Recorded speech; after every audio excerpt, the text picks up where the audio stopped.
नमस्कार। आज हम फोर्थ लेसन करेंगे जो कि है वायु के बारे में कि वायु की मिश्रण है। वायु वायु को एक ही तरह की वायु नहीं होकर वायु एक मिश्रण है। वायु को एक मिश्रण के रूप में जाना जाता है। तो वायु के जो संगठन है उसके बारे में बताया कि वायु में क्या क्या होता है। जो हवा है उसमें क्या क्या होता है। मतलब सबसे मेन बात तो यही है कि उसको हवा गैसों का मिश्रण कहा जाता है। तो इसमें क्या क्या होता है, जैसे नाइट्रोजन और ऑक्सीजन लगभग 99% जो भाग पर नाइट्रोजन और ऑक्सीजन जैसी दो ही गैसें हैं। बाकी जो 1% बच गया, उस पर carbon dioxide, helium, ozone, organ, hydrogen आदि जो गैसें हैं वो पाई जाती हैं। यहाँ पर ऐसे बताया कि नाइट्रोजन जैसे एक पाई डायग्राम पाई डायग्राम के द्वारा बताया है कि देखो 78% है, जो 78% है नाइट्रोजन है, और 21% है वो ऑक्सीजन है, और जो बाकी 1% ही भाग जो रह गया है उस पे बहुत सारी अन्य गैसें हैं।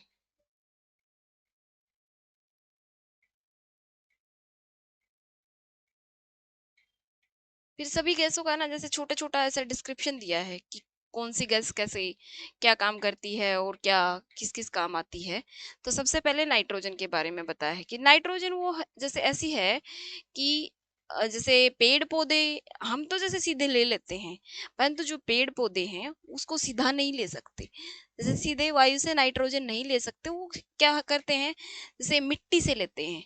जो मिट्टी से लेते हैं, जैसे ये बोला जाता है कि दाल वाले जो दालों वाले पौधे होते हैं जिसको राइजोबियम बोलते हैं, राइजोबियम होते हैं, वो मिट्टी के लिए बहुत अच्छे होते हैं। क्यों होते हैं? क्योंकि इसके द्वारा जो पौधे हैं वो नाइट्रोजन ग्रहण करते हैं, और नाइट्रोजन पौधों के लिए बहुत अच्छी होती है, इसलिए ये बहुत जरूरी होता है। इसे जैसे रहने वाले जीवाणु वायु में नाइट्रोजन लेकर इसका स्वरूप बदल देते हैं, जिससे इसे पौधे जो इसके अंदर जो राइजोबियम जैसे जड़ों के अंदर जो ऐसे गांठें सी होती हैं, उसके अंदर ऐसे प्राणी होते हैं जो उसका नाइट्रोजन है उसको उसका स्वरूप बदल देते हैं, नाइट्रोजन को नाइट्रेट में बदल देते हैं, और इस प्रकार पौधे उसको ले लेते हैं। फिर ऑक्सीजन की बताया कि ऑक्सीजन की भी जो बताया कि 21% है, तो प्रचुरता पाई जाती है क्योंकि दूसरी सबसे ज्यादा पाई जाने वाली गैस है। और मनुष्य और जो पशु हैं उसको सांस के लिए भी ऑक्सीजन बहुत जरूरी है। और पौधे जो ऑक्सीजन है, पौधे जब प्रकाश संश्लेषण करते हैं तो कौन सी गैस छोड़ते हैं?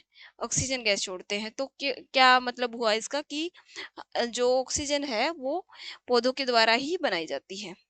थर्ड गैस बताइए कि carbon dioxide 0.003% 0.003% carbon dioxide gas पाई जाती है। ये जो पौधे होते हैं हरे पादप अपने भोजन के रूप में, जैसे हम ऑक्सीजन लेते हैं, परंतु वो जब अपना भोजन बनाने के लिए कौन सी गैस लेते हैं? कार्बन डाइऑक्साइड गैस लेते हैं। वो अपने भोजन के लिए कार्बन डाइऑक्साइड गैस लेते हैं और ऑक्सीजन वापस देते हैं। इस प्रकार ये चक्कर चलता रहता है। जब वायु गर्म होती है तो फैलती है। जैसे अब ये बता कि जैसे हवा गर्म होती है तो वो फैलती है और ऊपर उठती है। जैसे ये जैसे छोटे छोटे क्वेश्चन पूछ लिए जाते हैं कि गर्म हवा भारी होती है, हल्की होती है, दोनों होती है, ऐसे क्वेश्चन बना दिया जाएगा। तो गर्म हवा हमेशा हल्की होती है, वो गर्म हवा गर्म होके ऊपर उठ जाती है। जैसे हम एसी है, जब एसी इसका छोटा सा एग्जांपल ये है कि जैसे एसी है तो एसी हमेशा जमीन को एकदम से जैसे ठंडा कर देगा, क्योंकि जो भारी हवा है वो जमीन के नीचे नीचे आके बैठ जाती है, इसलिए जमीन को ठंडा कर देता है। अब यहाँ पर बताया कि जो पृथ्वी है, पृथ्वी की संरचना, पृथ्वी में जो वायुमंडल है उसकी संरचना के बारे में बताया है कि जैसे सबसे पहले क्षोभ सीमा, जिसको क्या कहा जाता है, इंग्लिश में क्या कहा जाता है? ट्रोपोस्फेयर कहा जाता है, ट्रोपोस्फेयर कहा जाता है। इसको स्ट्रेटोस्फेयर कहा जाता है, स्ट्रेटोस्फेयर कहा जाता है। ये समताप मंडल, समताप सीमा, समताप मंडल का ही भाग है। इसको मेसोस्फेयर कहा जाता है।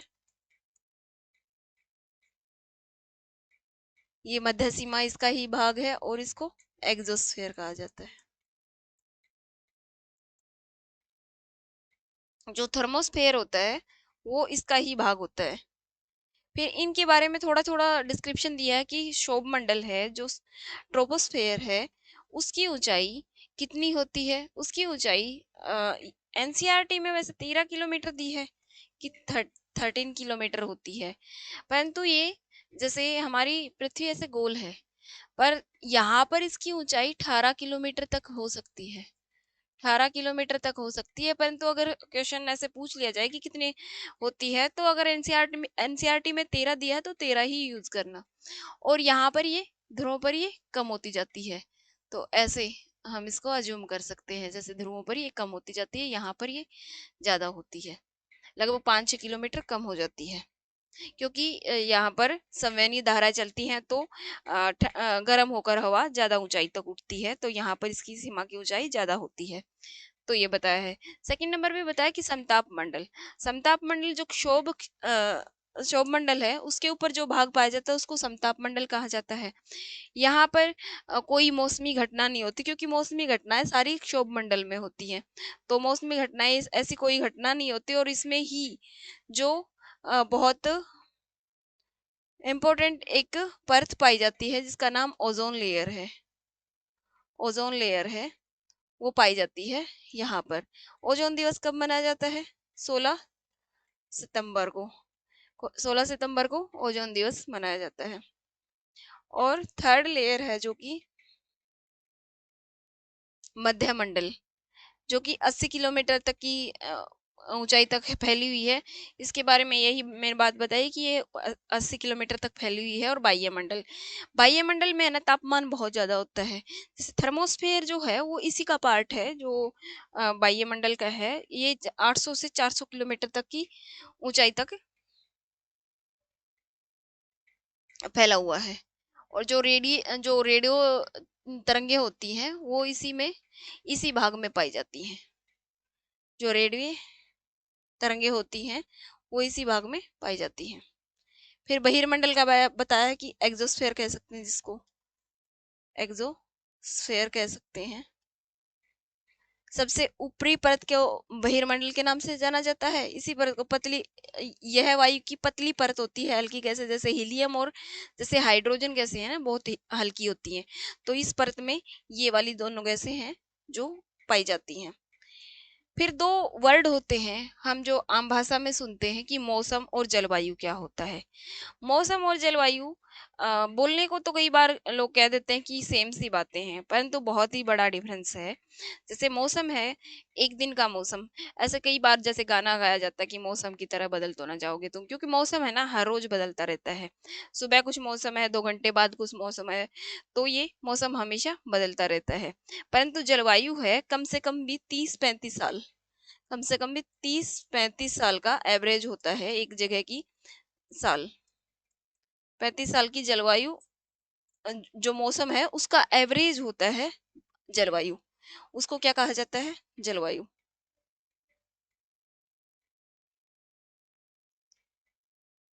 तापमान के बारे में तो सबको पता ही है कि तापमान क्या होता है, जो हम ऊष्मा ग्रहण करते हैं और उसके कारण जो गर्मी होती है, तो उसको क्या कहा जाता है? तापमान कहा जाता है। परंतु जो एक वर्ड है कि आपतन, जैसे जैसे हम सन से जो ऊष्मा मिलती है और उसको जब पृथ्वी अपने अंदर ट्रैप कर लेती है और उसको वापस नहीं जाने देती, तो उसको क्या कहा जाता है? आपतन कहा जाता है।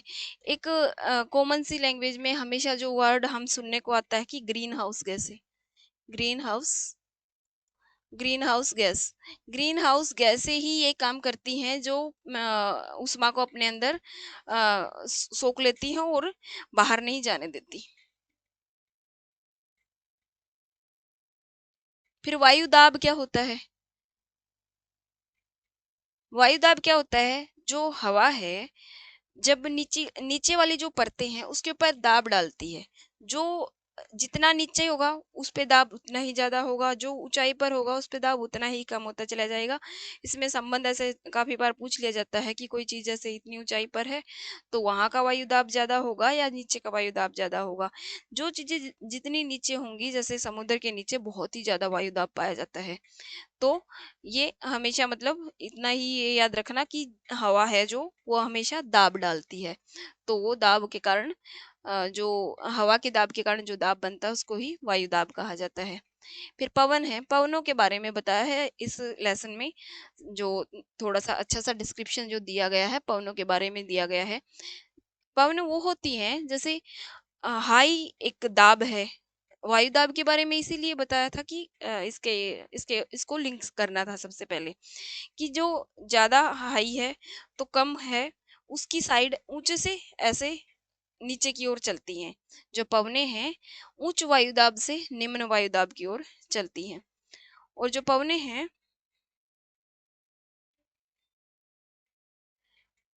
तीन तरह की पवने होती हैं। उनके बारे में बताया कि जो पवने हैं वो तीन तरह की होती हैं। स्थानीय पवने, स्थानीय पवने, सॉरी सॉरी स्थायी पवने। स्थायी पवने जो व्यापारिक जो पवने जो सारे साल उच्च वायुदाब से निम्न वायुदाब की तरफ सारे साल बहती रहती हैं, उनको क्या कहा जाता है? स्थायी पवने कहा जाता है। दूसरी होती है मौसमी पवने। मौसमी पवने जो मौसम के हिसाब से चलती हैं, कोई ऐसी होगी जो सर्दी सर्दी में चलती है, कोई ऐसी होगी गर्मी गर्मी में चलती है, तो उनको मौसमी पवने कहा जाता है। फिर स्थानीय पवने होती हैं, जैसे स्थानीय पवने जैसे हरमट्टान, लू, सिमोन, ऐसे नाम आपने सुने होंगे। तो जैसे एक स्थान विशेष के ऊपर चलती हैं उनको क्या कहा जाता है? स्थानीय पवने कहा जाता है। ये जो हमारी पृथ्वी पर जो स्थायी पवने जो चलती हैं, जो व्यापारिक पवने ट्रेड विंड कहा जाता है, जिसको ट्रेड विंड कहा जाता है, उसका डायग्राम है। जैसे यहाँ पर ज्यादा वायुदाब होता है, यहाँ पर ज्यादा होता है, तो यहाँ पर निम्न वायुदाब होता है, क्योंकि ये डोल्ड्रम क्षेत्र है। 0 से 5 नॉर्थ और 5 साउथ में, 0 से 5 नॉर्थ और 5 साउथ में जो डोल्ड्रम क्षेत्र होता है, यहाँ पर निम्न वायुदाब होता है। तो यहाँ से यहाँ तक जो पवनें चलती हैं इनको क्या कहा जाता है? ट्रेड विंड कहा जाता है। और ये यहाँ से जब यहाँ तक जो ये पवनें चलती हैं इनको सनातन पवने कहा जाता है या वेस्टर्न पवने कहा जाता है। और ये इस उच्च वायुदाब से इस नीच वायुदाब तक, निम्न वायुदाब तक जो ये पवने चलती हैं, यहाँ पर भी जो ऐसे चलती हैं, इनको पोलर विंड कहा जाता है। इनको पोलर विंड कहा जाता है, ध्रुवीय पूर्वी पवने।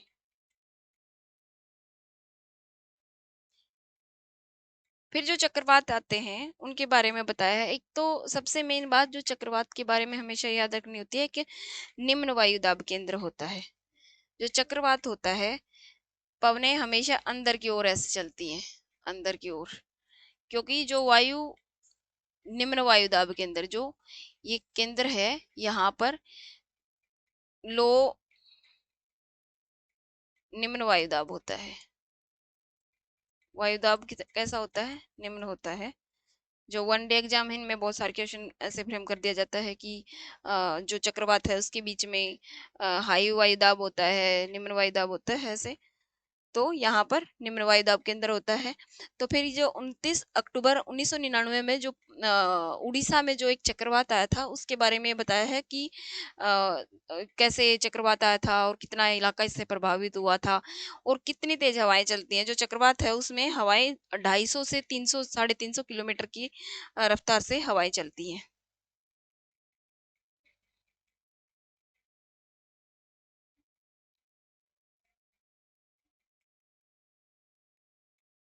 फिर ये बताया कि जैसे कौन सा जैसे भुवनेश्वर, कटक और 28 तटीय जो सहित जो उड़ीसा है वो वहां का प्रभावित हुआ था।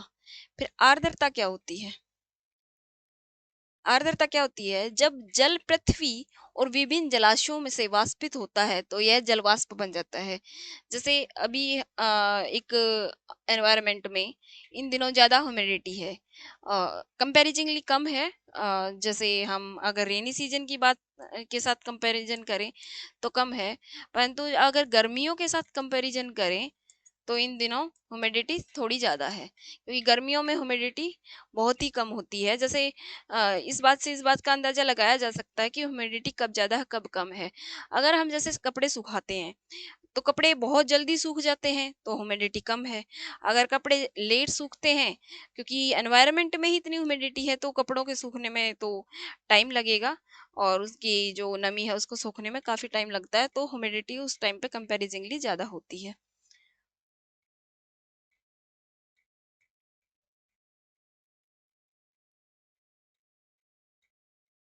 जैसे कई बार हम कोई रॉकेट वगैरह आसमान में उड़ते हुए देखते हैं, जैसे जेट वगैरह देखते हैं, तो इसके पीछे एक सफेद जो पथ सा ऐसे उसकी पूंछ जैसी कुछ आकृति रह जाती है, तो क्यों रह जाती है?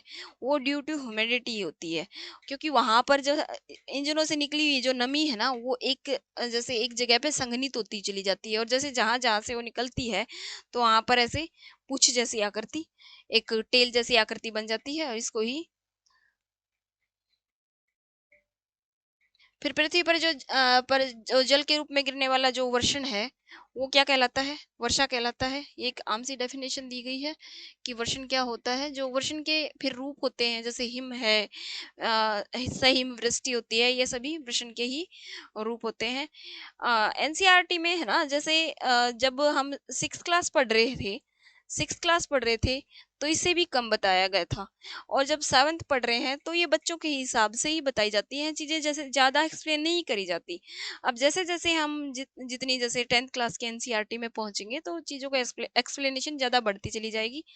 ये उसी हिसाब से बताया जा रहा है। जय हिंद। Thanks for watching.